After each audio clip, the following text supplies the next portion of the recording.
It's Mike from Delmarva Backyard. I have something special for you today. It's a video on... It's the 7 steps to the perfect backyard ribs. Doing this for you today so you can see the 7 steps that I use to always pull off successful, wonderful ribs. That way you can always pull off the same kind of ribs when you're doing them. So I hope you enjoy the video. Stay tuned.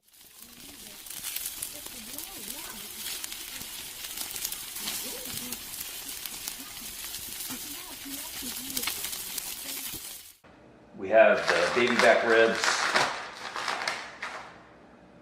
about 2.5 pounds per rack. Got a little over 5 pounds of baby back ribs at just over $20.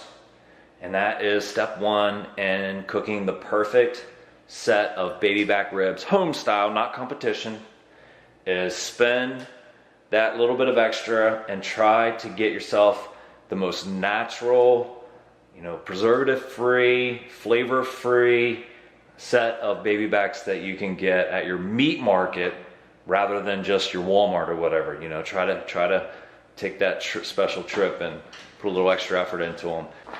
Okay, so my suggestion when you're looking at trimming up any ribs, just trim up the ends. Because that's usually where they're the sloppiest.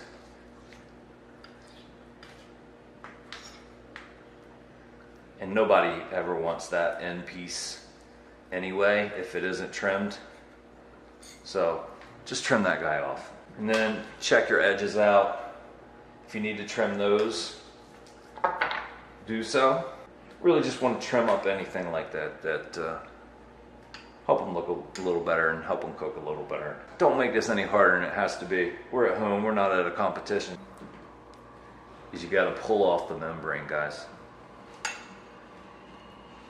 This is probably the biggest pain in the neck part about ribs. Pry at it until you can get it pulling with a paper towel. You wanna try to get it pulling as much in one chunk as possible. And then come back and pull whatever's left.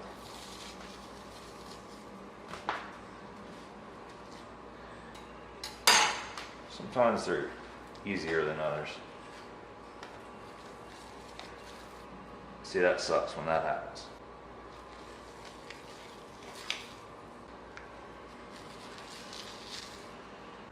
Going with Stubbs barbecue spice rub on one. 3 Little Pigs barbecue rub on the other. Flavor. Flavor, flavor, flavor, flavor. Pack it into the ribs. Okay? Yeah, with your ribs, you need lots of flavor, and that starts with your rubs. So plan the flavors all the way through your cook before you get started. You don't want to just throw stuff together. I use rubs that are pretty general as far as color, and it's got a little bit of seasoning to it. And then I like my sauces to give it that barbecue, that sticky texture with some nice sweet flavors to it. And then I use usually a glazing sauce that'll provide some heat. And that's the way I like to do it. This is first part of flavor, guys. You flavor it however you want. I'm not telling you how to flavor it. That's up to you. But I'm just telling you, put a lot, put plenty of flavor into it. And make sure that however you're combining your flavors, makes sense to you and whoever you're feeding. You'll see I've already not done it.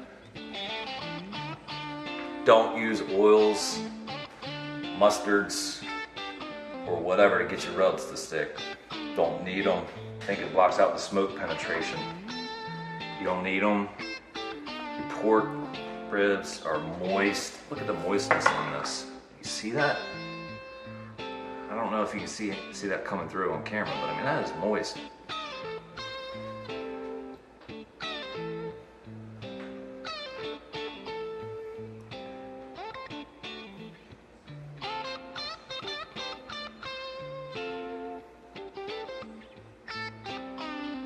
Pat it in. Help that meat start Start absorbing it. Pat it in. This is the important part right now, guys, to getting really good ribs. Preparation. See how that meat's starting to suck it up? Alright, what we're going to do is we're going to place these in some foil. And we're going to let these just, we're going to let these sit in the fridge overnight. But I got one more thing to do before we do that. Going right there, guys. Dark brown sugar. It's probably good. On the other, and just kind of spread it out. Put it up on the meat, because it's just gonna kind of melt there on the ribs overnight.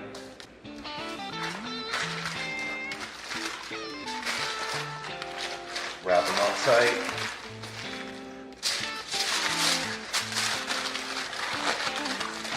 All right, it's time to get these ribs on, and that's tip number 5, and that's the 3-2-1 method.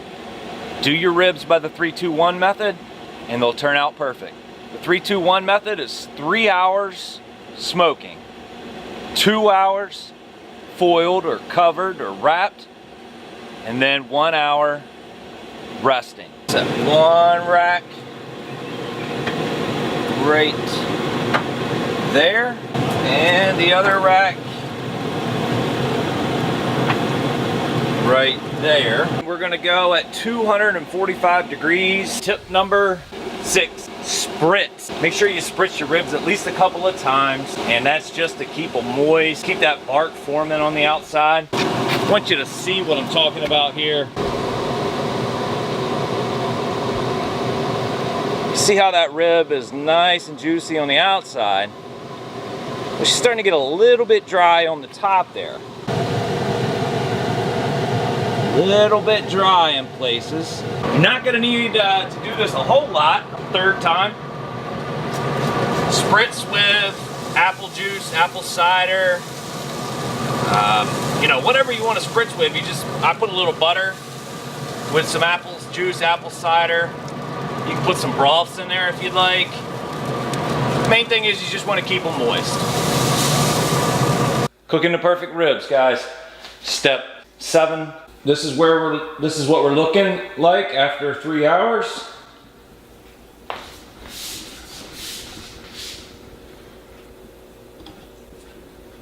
This is about what you're looking for. Nice color. When you hold them up, they're still a little firm. It means they're not done cooking. That just means we pulled them at the exact right time. It's time to wrap, and that's our next tip. Wrap in foil, and wrap with more flavor, and wrap with butter. Rib candy. Your ribs will taste phenomenal with this rib candy. This is the apple cranberry habanero. We're gonna glaze these ribs with it. That's just gonna soak in and marinate in with the meat. You're gonna put this on before the butter. And don't be scared of it, it's not too hot. You wanna get these ribs back on the grill as soon as possible. Okay, so don't keep them off any longer than you have to. Get your butter on.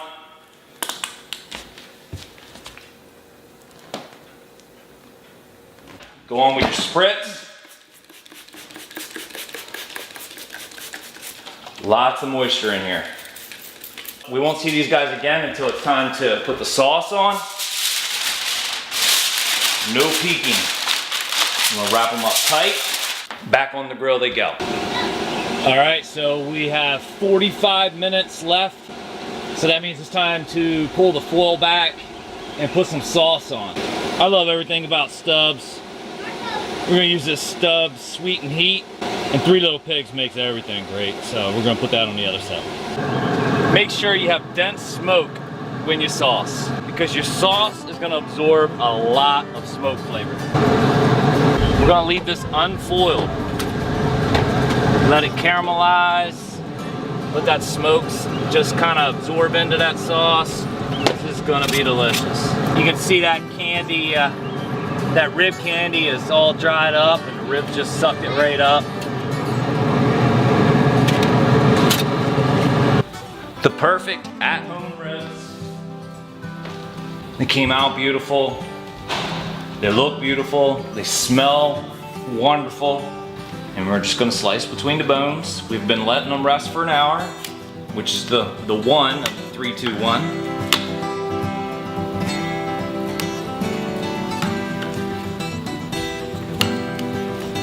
You wanna get as close to fall off the bone as you can get without actually being fall off the bone. And that's the point of the 3, 2, 1. You can see that smoke ring. It's absolutely beautiful. You don't want the bone to fall right out. You know, the bone so that it doesn't fall right off. I don't care about competitions, you know, and in competitions they don't want it to be fall off the bone. But what I do care about is whoever's eating them being able to eat them properly. So for backyard barbecue, that's what you're after. You want someone to be able to pick up a rib and be able to eat it, so like a rib's supposed to be eaten.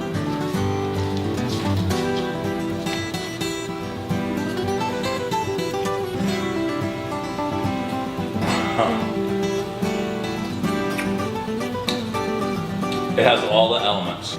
Then you got a little bit of heat coming through, and it's just balanced so perfectly with the sauce. So good. The smokiness is gonna be a great Father's Day. We're gonna serve these up here in a little bit. I'm telling you, I'll be lucky if I had any ribs left, so I better eat a few now. Guys, I had a blast putting on the video for you. I got to eat some awesome ribs. And I hope you enjoyed the video. It was, you know, it was a lot of fun. You know, if you have any suggestions on future videos, leave them in the field below. This video, as well as all my videos, aren't meant to be some sort of barbecue law. They are simply, you know, the success that I have found to produce good barbecue food. I'm not telling anyone how they have to do anything. I'm just simply trying to help others learn from the successes that I've learned. And you know, that's it. And hey, I'm not perfect. I can promise you that much. So if you have any tips for me, I'd love to hear them. Leave them in the field below. That'd be awesome. We're one big community. I love to keep the information rolling and helping people grow their knowledge. So, you know, that's what it's all about. Can't wait to see you next time. Thank you.